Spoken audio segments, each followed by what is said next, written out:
So Itel just launched a new phone. Actually, not just a new phone, but I think a new lineup altogether, because I'm not sure any of us have ever heard of this Itel City. Now this is called the Itel City 100. And I would say, yeah, my initial thought when I first saw this phone online was, okay, who is this phone actually made for? Now, these are the City 100 market prices right now for the two versions available. And at that price point, you're getting almost all the accessories in the box. Now, if you're lucky, you also get this Itel Max speaker. You'll be one of the accessories, but I wasn't lucky. I didn't get it. I don't know. In fact, that's the reason why you actually have this MagSafe charger, with magnets to attach the speaker and use. I don't know, but like I said, I wasn't lucky, so I didn't get it. Now, these are the major specs of the phone, and I would say some of them are really impressive. Like the IP64 water and dust resistance rating, it is as good as it gets for any budget phone. Also, the 5200 mAh battery means you get at least 2 days of battery life, which I always say is the hallmark of budget phones. Every budget phone should have a very good battery life. Charging speed is 18 watts, which isn't fast per se, but just about what you would expect for a budget phone. You also get features like AI Smart Charge and bypass charging in the settings of this phone. And I think, yeah, they are very essential to help your battery last long.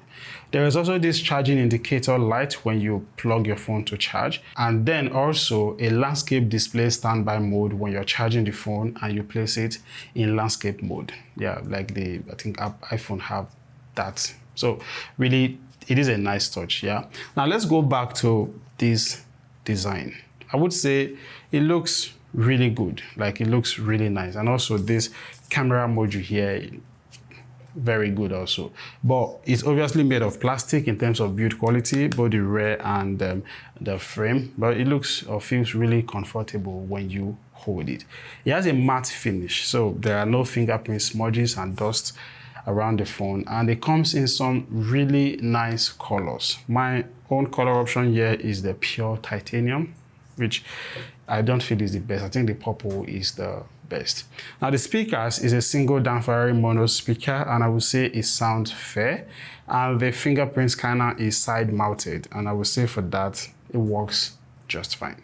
Now let's talk about this display. It is LCD with HD resolution and refreshes at 90 Hz, which are standard display specs for a phone at this price point. And I've also seen comments online of people complaining about the water drop notch, the large bezels, and of course this very, thick chain that it has. But trust me, the real users of this phone will not even notice these things, nor let alone complain about stuff like this. So I think it is not really a deal breaker. For performance, we actually have the Unisoc T7250 processor in this phone with up to 6 gigs of RAM. It is the same processor in the Redmi A5. But interestingly, the storage in here is UFS 2.2. So it is faster and better than the eMMC 5.1 in the Redmi A5. Now, it doesn't really count for so much, but at least it is worth mentioning. And also, it is expandable up to 2 terabytes using an external memory card. Now, like every other budget phone, this phone is best for the basics, calling, texting, social media browsing, light gaming, and of course, watching movies. Personally, I wasn't cool at first with the fact that Itel decided to go to Android 14 in 2025.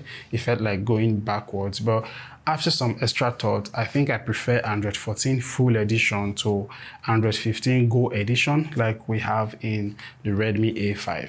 And of course, I was able to download Asphalt 9 on here, and it ran pretty well up to 90 Hz.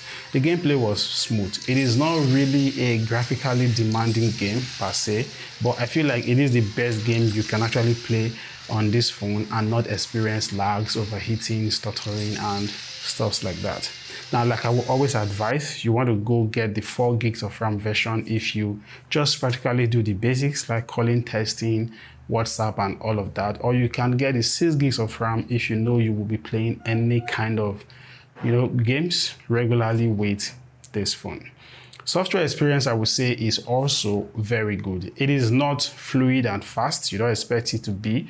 You get to really experience some delays when you're trying to load apps or switch between them, as expected. However, you get some really nice features in the Itel OS version 4.5, which is like the skin on the Android 14 that is in this phone. So you get the infrared remote sensor that you can use to control your electronics. We also have the dynamic port, which is a nice touch to notification displaying. And of course, we have Face ID, which I would say surprisingly works in good lighting conditions. We also have AI wallpaper generator, so a bit of AI there. We have smart panels. We have the landscape display when you're charging, which I talked about.